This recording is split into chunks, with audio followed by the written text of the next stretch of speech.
नमस्कार, good evening मेरे प्यारे बच्चों। आज हम लोग क्लास 10th के फिजिक्स के दूसरे वीडियो में प्रकाश के परावर्तन को देखने वाले हैं। तो दूसरे वीडियो में आगे बढ़ने से पहले हम लोग जो पिछले वीडियो में कुछ टॉपिक्स कवर किए थे उसका हम लोग रिवीजन कर लेते थे।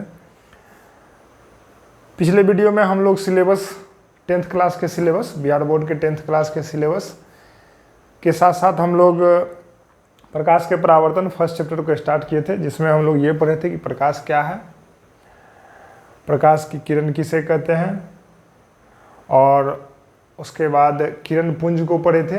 किरण पुंज 3 प्रकार के होते हैं, उन तीनों प्रकार को देखे थे। तीनों प्रकार को देखने के बाद उसके डायग्राम को भी हम लोग कंटिन्यू किए थे, और उसके बाद लास्ट में हम लोग पढ़े थे पदार्थ, पारदर्शी पदार्थ, अपारदर्शी पदार्थ और पारभासी पदार्थ। मतलब वैसा पदार्थ जिसे अगर प्रकाश आसानी से इस पार से उस पार चले जाए उसे पारदर्शी पदार्थ कहते हैं। पारभासी मतलब जो कुछ पार्ट रे को जाने दे और कुछ पार्ट को नहीं जाने दे, वही होगी पारभासी। जैसे में हम लोग पढ़े थे, कोई उजला पेपर है, यदि हम उस पर तेल लगा देते, केरोसिन तेल लगा देते हैं, तो वो पारभासी पदार्थ हो जाता है। अपारदर्शी पदार्थ ना ऐसा पदार्थ जो अपने से प्रकाश को जाने नहीं दे, ठीक है, वो क्या हो गया था, अपारभासी पदार्थ। इन सारी चीज़ों को हम लोग देख लिए थे। तो आज हम लोग नया टॉपिक कवर करने वाले हैं। इस टॉपिक का नाम है प्रकाश का परावर्तन। क्या है? प्रकाश का परावर्तन। तो क्लास 10th फिजिक्स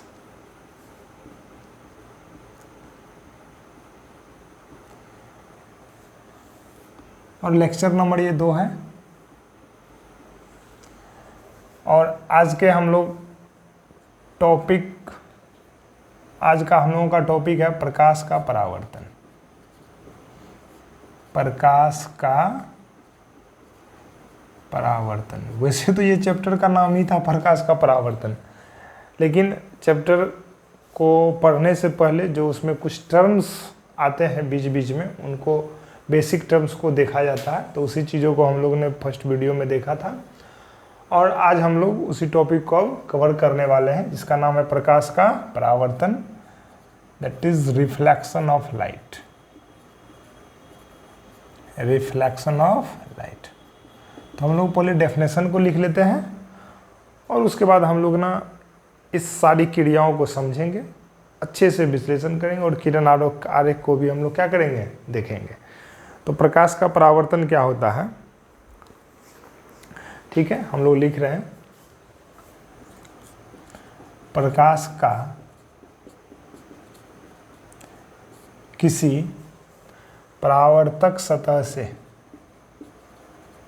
प्रकाश का किसी परावर्तक सतह से टकराकर लौटने की घटना को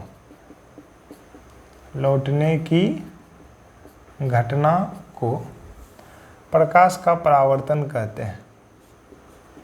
प्रकाश का परावर्तन कहते हैं। आप लोग मेरी हैंडराइटिंग पे नहीं जाइएगा, कोशिश कीजिएगा कि जो हम बोल रहे हैं उसको सुनते हुए लिखने का कोशिश कीजिएगा, ठीक है। तो हम लोग क्या देखें, प्रकाश का किसी परावर्तक सतह से टकराकर लौटने की घटना को प्रकाश का परावर्तन कहते हैं। तो सर ये क्या लिखे, अभी तक कुछ बातें समझ में नहीं है, कुछ पल्ले नहीं पड़ा। तो हम लोग ना इसको अच्छे से देखने वाले हैं। आप क्या करते हो ना कि गेंद से खेलते हो, बॉल से खेलते हो, और जब हम लोग देखते हैं कि दीवार पे बॉल को फेंकते हैं, ठीक है ना, दीवार पे बॉल को फेंकते हैं, तो बॉल दीवार पे बाउंस करने के बाद पुनः क्या आ जाती है, अपने पास आ जाती है। तो इससे ना हम लोग प्रकाश के परावर्तन को रिलेट करते हैं। आप गेंद को दीवार पे फेंके, टकराई गेंद, और वो गेंद पुनः क्या हो गई, आपके पास आ गई। लेकिन गेंद में होता क्या है, गेंद जिस रास्ते से जाती है टकरा के वो दूसरे रास्ते से आती है, लेकिन आती है अपने ही पास, ठीक है ना। तो उसी प्रकार रे होता है। तो रे को एग्जांपल लेकर के हम लोग सोचते हैं कि मान लीजिए रात का समय है, आप लोग के घर में, सभी के घर में मिरर होगा, ऐनक होगा। तो क्या कीजिएगा, ऐनक के सामने जाकर के टॉर्च जलाइएगा। अंधेरा रहेगा रात में, ये प्रैक्टिकल कीजिएगा तो बहुत अच्छी तरीके से समझ में आएगा। ऐनक के सामने में जाकर के क्या कीजिएगा, टॉर्च को जलाइएगा। तो जब आप ऐनक के सामने टॉर्च को जलाइएगा तो ऐनक से रोशनी निकलेगी, मतलब इस तरीके से होएगी। मान लीजिए ये मिरर है और आप ना टॉर्च यहाँ से आपने जलाया, ठीक है, ये आपका क्या है, टॉर्च है। ठीक, आपने जो टॉर्च जलाया तो रे यहाँ से ऐसे करके निकलेगी। तो आप देखिएगा कि ऐनक से टकराने के बाद रे क्या हो जाएगी, उसी माध्यम में आएगी, मतलब जहाँ पे हम लोग खड़े हैं उसी माध्यम में आएगी, परंतु दूसरे रास्ते से देखिएगा कि रे ऐसे कर गई और दूसरे रास्ते से आपको जाते हुए दिखेगी। ठीक है ना, प्रैक्टिकल कीजिएगा तो बहुत अच्छी तरीके से ये बातें समझ में आ जाएगी कि मतलब रे को हम भेजे, मिरर पे भेजे, मिरर से टकराई और वह दूसरे रास्ते से क्या हो जाती है, लौट जाती है। तो इसी घटना को हम लोग क्या बोलते हैं, प्रकाश का परावर्तन बोलते हैं।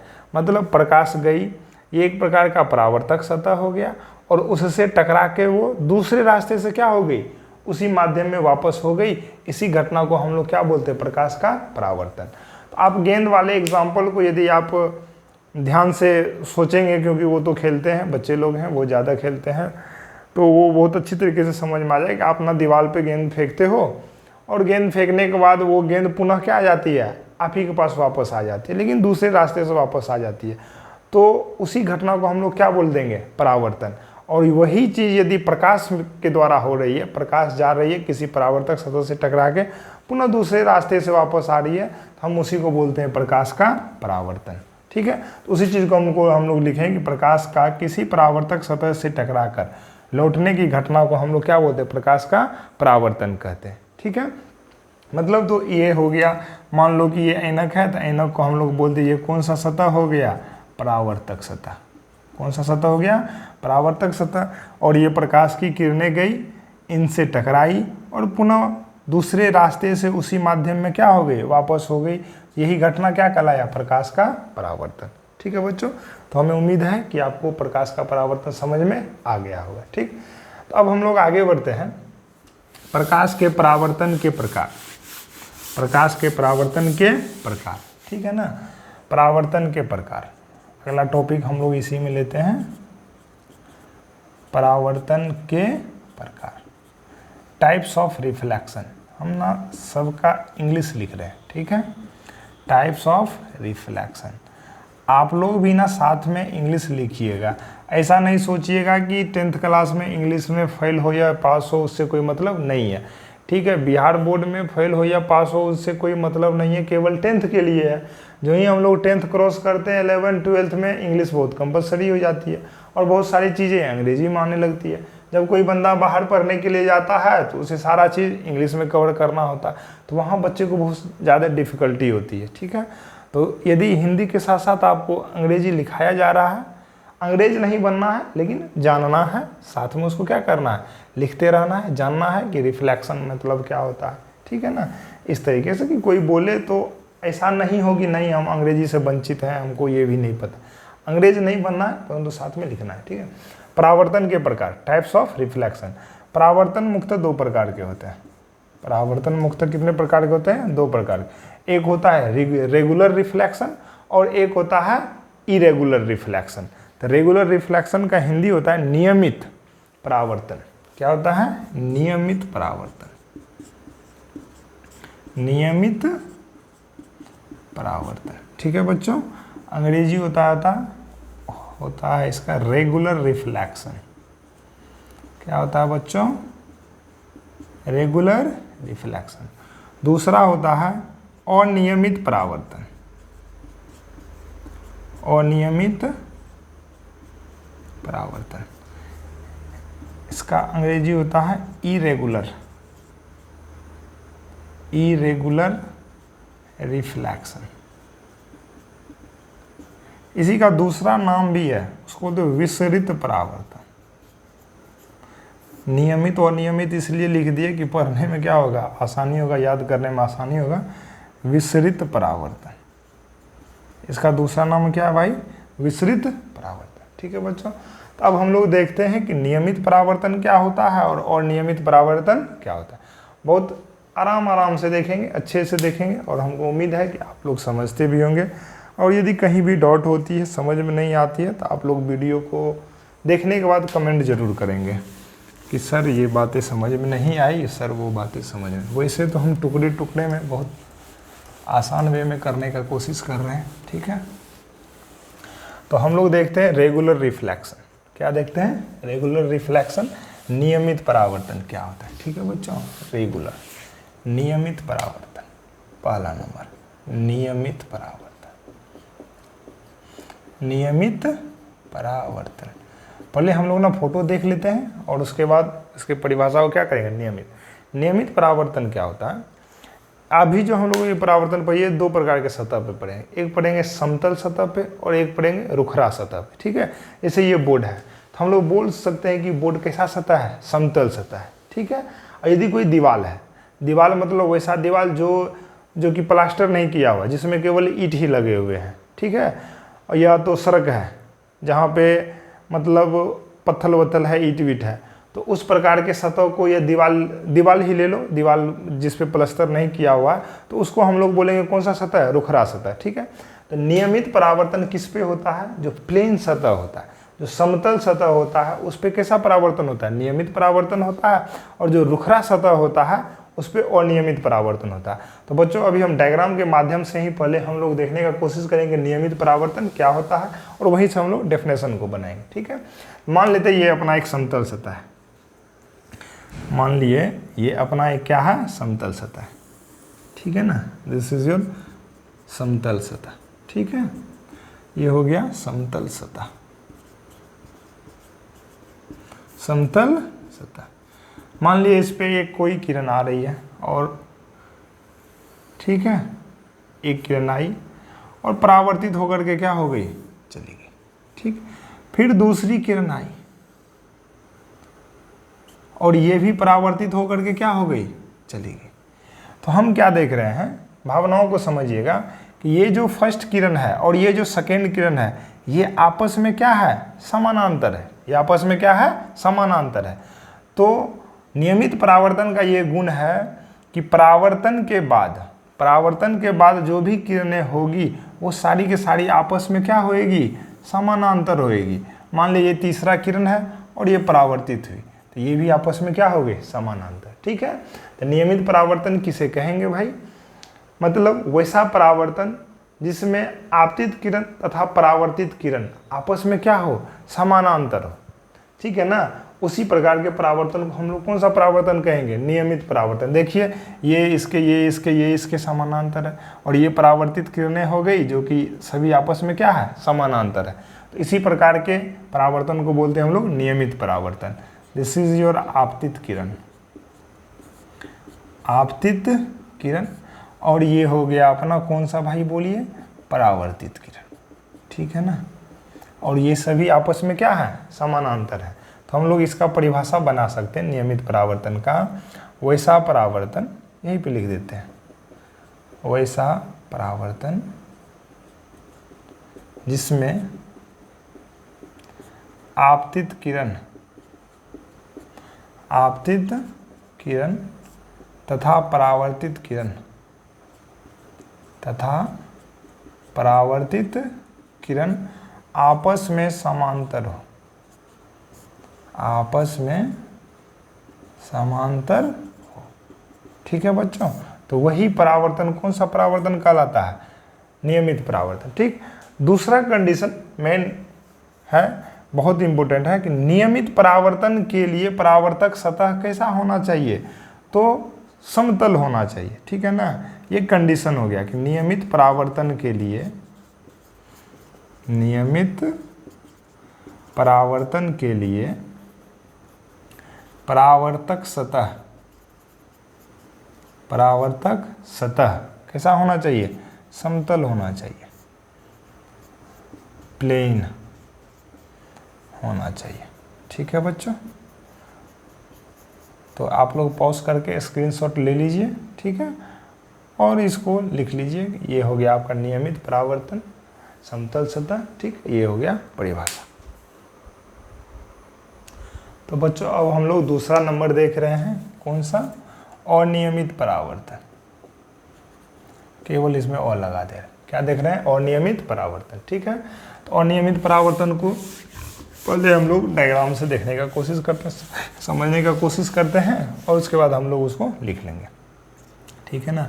मान लीजिए ये कोई रुखरा सरफेस, ये समतल नहीं है, रुखरा सरफेस, और ये किरणें आई। ठीक, एक किरण आई और रुखरा सतह है, इसका कोई मान लो ये इधर चली गई। ठीक है ना। दूसरा किरण आई, इसका कोई लिमिट नहीं है कि ये इसके समानांतर ही जाएगी, ये मान लो ऐसे चली गई। ठीक है ना। तो हुआ क्या, ध्यान से देखिए, किरणें तो आ रही है समानांतर, किरणें आ रही है समानांतर। ठीक है, लेकिन परावर्तित होने के बाद, दीज आर परावर्तित किरणें, ये भी है परावर्तित किरणें और ये भी है परावर्तित किरणें। ठीक है, तो हम इसको ये बोल सकते हैं कि परावर्तन के बाद, किसके बाद? परावर्तन के बाद जब परावर्तित किरणें आपस में समानांतर नहीं होती है तो उसी प्रकार के परावर्तन को हम लोग क्या बोलते हैं? अनियमित परावर्तन। क्या बोलते हैं? अनियमित परावर्तन। ये हो गया तुम आपका आपतित किरण। कौन सा किरण भाई? आपतित किरण।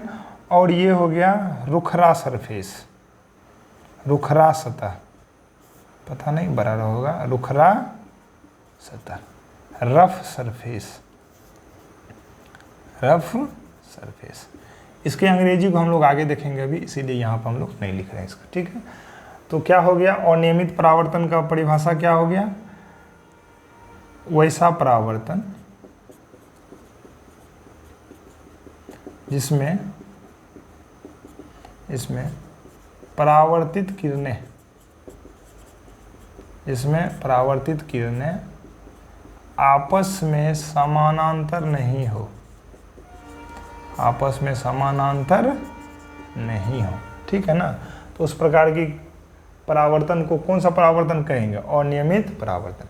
तो अनियमित परावर्तन होने के लिए कैसा सतह होना चाहिए? सतह रुखरा होना चाहिए, सरफेस क्या होना चाहिए? रफ होना चाहिए। ठीक है ना। अनियमित परावर्तन के लिए, अनियमित परावर्तन के लिए सतह रुखरा होना चाहिए। कैसा होना चाहिए? रुखरा होना चाहिए। मतलब वह रेगुलर नहीं हो, मतलब इस बोर्ड के जैसे प्लेन नहीं हो, या ये जो दीवार है प्लस्तर किया हुआ दीवार है, ऐसा दीवार क्या हो? नहीं हो, खुरदुरा हो। जैसे यदि इस पे प्लस्तर नहीं किया रहे, केवल क्या लगा रहेगा? ईंट लगा रहेगा, तो हम उसको बोल देंगे वो सरफेस कैसा है? रुखरा सरफेस है। और उस प्रकार के सतह पे कैसा होगा? अनियमित परावर्तन। तो हम उम्मीद करते हैं बच्चों कि आप परावर्तन को समझ लिए होंगे। क्या क्या पढ़े अभी? परावर्तन पढ़े, परावर्तन के प्रकार पढ़े, नियमित परावर्तन और अनियमित परावर्तन। ठीक है, तो ये 3 टॉपिक आपको समझ में आ गया होगा। तो नेक्स्ट अब हम लोग चलते हैं परावर्तन के नियम। किस पे चलते हैं? तो नेक्स्ट टॉपिक है परावर्तन के नियम। परावर्तन के नियम। ठीक है, laws of reflection, law of reflection, ऐसे मतलब लॉ ऑफ रिफ्लेक्शन, परावर्तन के नियम। तो परावर्तन के नियम को देखने से पहले हम लोग ये देख लेते हैं, उसके किरण आरेख को पहले समझते हैं। किसको समझते हैं? उसके किरण आरेख को। ठीक है बच्चों, हम दूसरा कलर का मार्कर ले रहे हैं।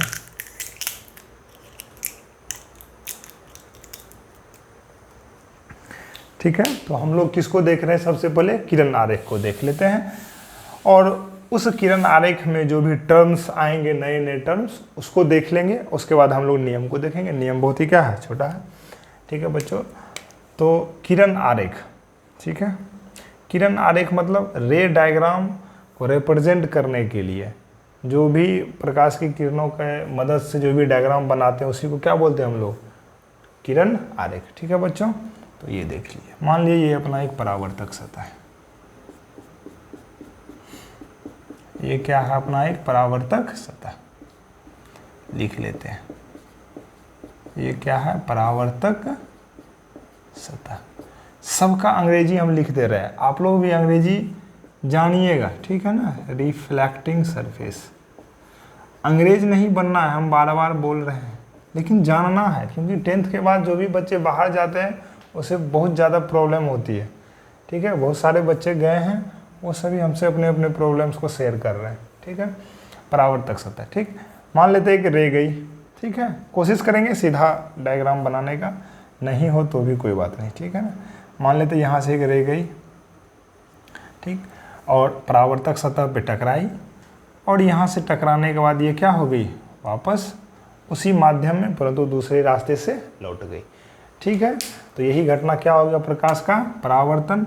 और यहाँ पे ना हम एक नॉर्मल डाल देते हैं, अभिलंब डाल देते हैं, और वो अभिलंब ना वास्तविक नहीं होता है, वो काल्पनिक होता है। इसीलिए इस अभिलंब को हम लोग डैश डैश डैश लाइन से दिखाएं, मतलब टुकड़े लाइन से दिखाएं। ठीक है, ये हो गया अभिलंब। और अभिलंब होता नहीं है, ये हम लोग इस नियम को समझने के लिए बीच में अपने मन से अभिलंब को डाल रहे हैं। वो इमेजनरी है, मतलब हम लोग इमेज कर रहे हैं, वो रियली में है नहीं। इसीलिए हम लोग इसको किस लाइन से दिखाएं, टुकड़ा लाइन से दिखाएं। ठीक है, जो किरण परावर्तक सतह पे आपतित होती है उसका नाम है आपतित किरण। कौन सा किरण, आपतित किरण। सबको हम लोग लिखेंगे, एक एक करके लिखेंगे। अंग्रेजी होता है इसका इंसिडेंट रे। ठीक है ना, और जो किरण परावर्तक सतह से टकराकर वापस लौट जाती है उसको हम लोग बोलते हैं परावर्तित किरण। कौन सा किरण, परावर्तित किरण, रिफ्लेक्टेड रे, रिफ्लेक्टेड रे। और ये अभिलंब होता है, नॉर्मल होता है। ठीक है बच्चों, और एक होता है अब आपतित किरण और अभिलंब के बीच का कोण। आपतित किरण और अभिलंब के बीच का कोण, इसको हम लोग बोलते हैं आपतन कोण। कौन सा कोण भाई, आपतन कोण। अंग्रेजी होता है इसका इंसिडेंट एंगल। क्या होता है, इंसिडेंट एंगल। और इसको डिनोट करते हैं किससे, आई से। और ये वाला जो कोण, देखिए दोनों सेम सेम नहीं दिख रहा होगा, लेकिन भावनाओं को समझिएगा कि दोनों कोण क्या है, सेम है। और परावर्तित किरण और अभिलंब के बीच के कोण को हम लोग बोलते हैं परावर्तित किरण। कौन सा किरण, परावर्तित किरण, दैट इज जो परावर्तित, गलत हो गया, सॉरी, आपतन कोण। और परावर्तित किरण और अभिलंब के बीच बने कोण को हम लोग बोलते हैं परावर्तन कोण। कौन सा कोण, परावर्तन कोण, दैट इज रिफ्लेक्टेड एंगल। ठीक है बच्चों, और इसको किसे डिनोट करते हैं हम, आर से। ठीक, तो सभी टर्म्स को एक एक करके हम लोग पढ़ लेते हैं। ठीक है, तो आप लोग इसका स्क्रीनशॉट ले लीजिए, स्क्रीनशॉट लेकर के डायग्राम बना लीजिए, हम इसको मिटाने वाले हैं। ठीक है बच्चों, सॉरी बच्चों, डायग्राम नहीं मिटाना है क्योंकि हमको तो आगे नियम को भी तो दिखाना है ना। तो यहाँ पर हम लिखने का कोशिश कर रहे हैं, आप लोग साथ साथ में लिखने का कोशिश कीजिएगा। आपतित किरण, पहला नंबर क्या है, आपतित किरण। ठीक, लिखिए, परावर्तक सतह पे आने वाली किरण को, परावर्तक सतह पे आने वाली किरण को, आने वाली किरण को आपतित किरण कहते हैं। आपतित किरण कहते हैं। ठीक है बच्चों, समझ में आ गया कि परावर्तक सतह पे जो किरण आती है उसको कौन सा किरण कहते हैं, आपतित किरण। ठीक है बच्चों, अब दूसरा नंबर हम लोग देखते हैं क्या है, परावर्तित किरण। सबका अंग्रेजी हम लोग वहाँ लिख दिए हैं, फिर से नहीं लिखने का जरूरत है। परावर्तित किरण, तो इसके डेफिनेशन को लिखते हैं, इसके परिभाषा को लिखते हैं कि परावर्तक सतह से टकराकर, परावर्तक सतह से टकराकर लौटने वाली किरण को, लौटने वाली किरण को परावर्तित किरण कहते हैं। वो परावर्तित किरण कहते हैं। ठीक है बच्चों, अब नेक्स्ट हम लोग देखते हैं, नेक्स्ट देखते हैं, नेक्स्ट क्या है, तीसरा नंबर नेक्स्ट देखते हैं हम लोग का है आपतन कोण। कौन सा कोण है, आपतन कोण। बहुत अच्छे तरीके से देखिएगा, बहुत शॉर्टकट में बता रहे हैं, देखिएगा। अभिलंब और आपतित किरण के बीच बने कोण को, किसको को? अभिलंब और आपतित किरण के बीच बने कोण को। ठीक है, हम यहाँ पे लिख लेते हैं अभिलंब और आपतित किरण के बीच बने कोण को, क्या बोलते हैं भाई? आपतन कोण बोलते हैं। कौन सा कोण बोलते हैं? आपतन कोण कहते हैं। ठीक है, यहीं पे लिख लीजिएगा, इसे आई से सूचित किया जाता है, इसे आई से सूचित किया जाता है। ठीक है बच्चों, उम्मीद है कि इस साइड का यदि लिख लिए हैं तो हम इन सभी चीज़ों को क्या कर रहे हैं? मिटा ले रहे हैं। ठीक है, अब देखिए अगला नंबर क्या है? परावर्तन कोण। आपतन कोण हम लोग देख लिए, दूसरा नंबर अब क्या देख रहे हैं? परावर्तन कोण। चौथा नंबर हो गया ना ये टर्मिनोलॉजी, परावर्तन कोण। ठीक है, बहुत अच्छी तरीके से समझ के लिखें। क्या होगा बोलो? परावर्तित किरण और अभिलंब के बीच बने कोण को, ये हो गया परावर्तित किरण और ये हो गया अभिलंब, और इसके बीच जो कोण बन रहा है उसी कोण को हम लोग क्या बोलते हैं? बोलो, परावर्तन कोण। मतलब यहाँ पर हम लिख सकते हैं कि परावर्तित किरण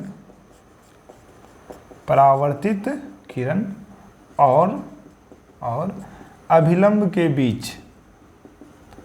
अभिलंब के बीच बने कोण को कौन सा कोण कहेंगे? बोलो भाई, परावर्तन कोण कहते हैं। इसका लिख लीजिएगा, इसे आर से सूचित किया जाता है, इसे आर से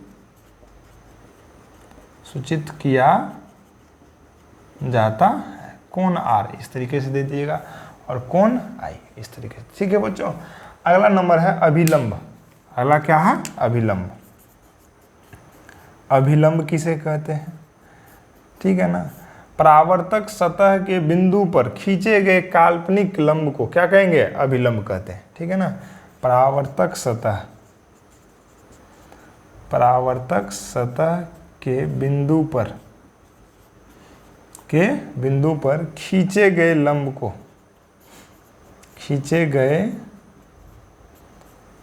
को अभिलंब कहते हैं, और यह काल्पनिक होता है, इसीलिए हम लोग इसको टुकड़ा वाला लाइन से क्या करते हैं? दिखाते हैं। परावर्तक सतह क्या होता है? तो लिख लीजिए, परावर्तक सतह वैसा सतह जिस पे परावर्तन की क्रिया होती है, वैसा सतह जिस पे किसकी क्रिया होती है? परावर्तन की क्रिया होती है, उसे क्या बोलेंगे हम लोग? परावर्तक सतह। या तो हम लोग ये बोल सकते हैं कि वैसा सतह जिस पे प्रकाश पड़ने के बाद क्या हो जाती है? परावर्तित हो जाती है, उसे ही हम लोग क्या बोलते हैं? परावर्तक सतह। तो ये बात लिख लीजिएगा। अब हम लोग चलते हैं परावर्तन के नियम। किस पे? परावर्तन के 2 नियम हैं। परावर्तन के कितने नियम हैं? 2 नियम।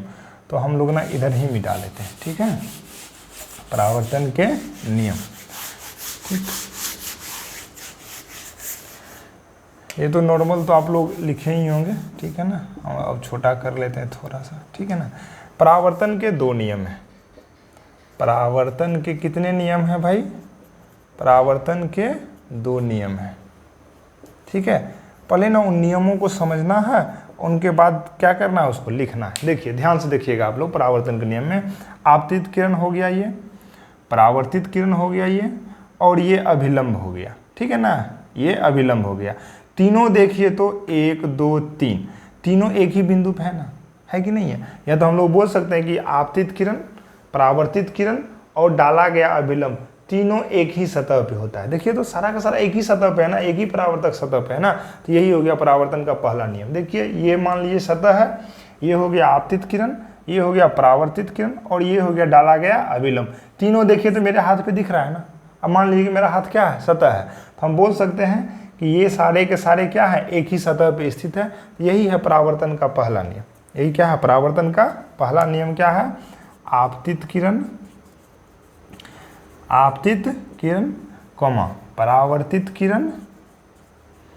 परावर्तित किरण और डाला गया अभिलंब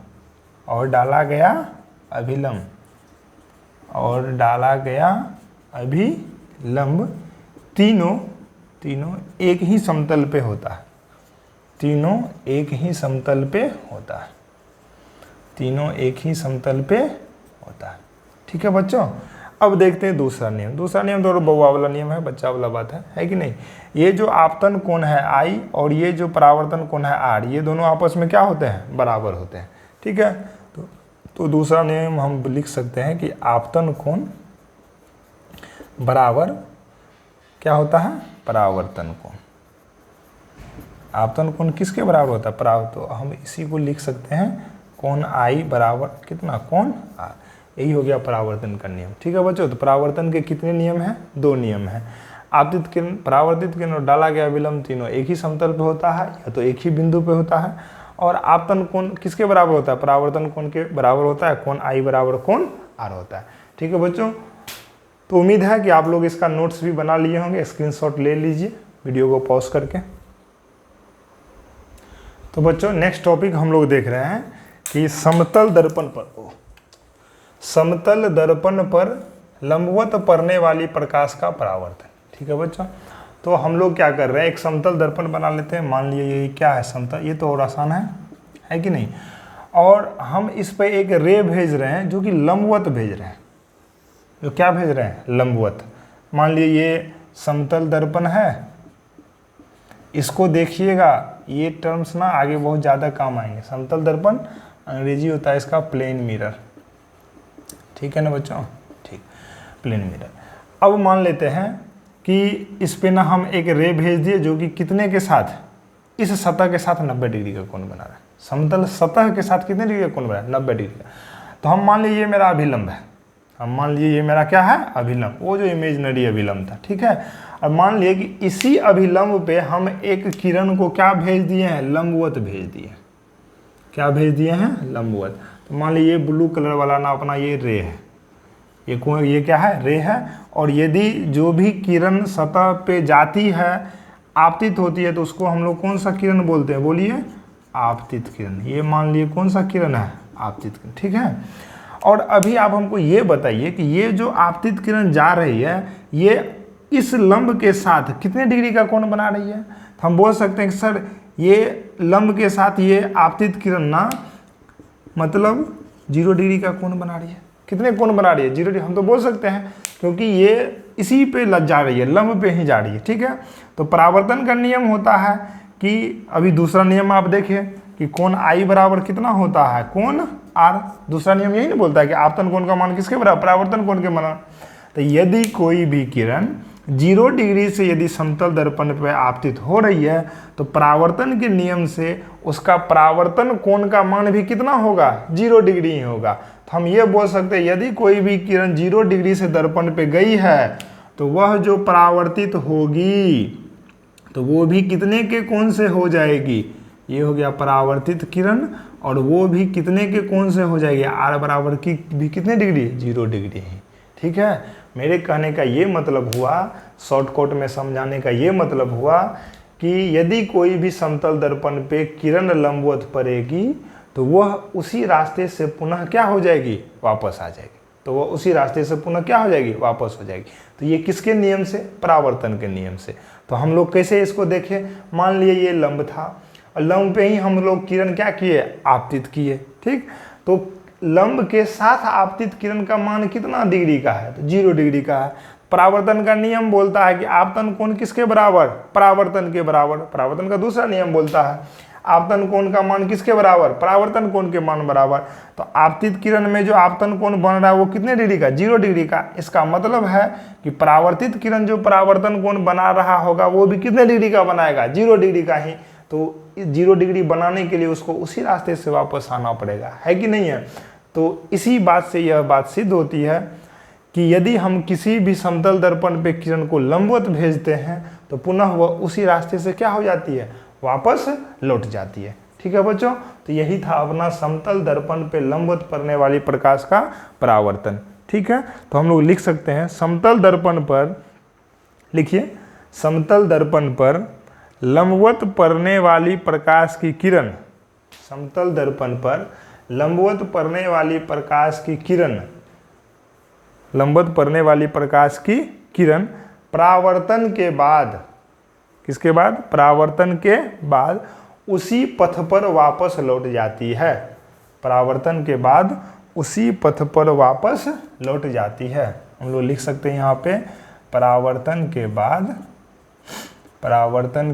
बाद उसी पथ पर वापस लौट जाती है। देखिए तो लौट रही है ना, लौट जाती है। और ये ना बहुत इंपॉर्टेंट टॉपिक है जो कि आगे ना अपने लोगों को बहुत ज़्यादा यूज़ होगा। ठीक है बच्चों, तो आज के इस वीडियो में इतना ही।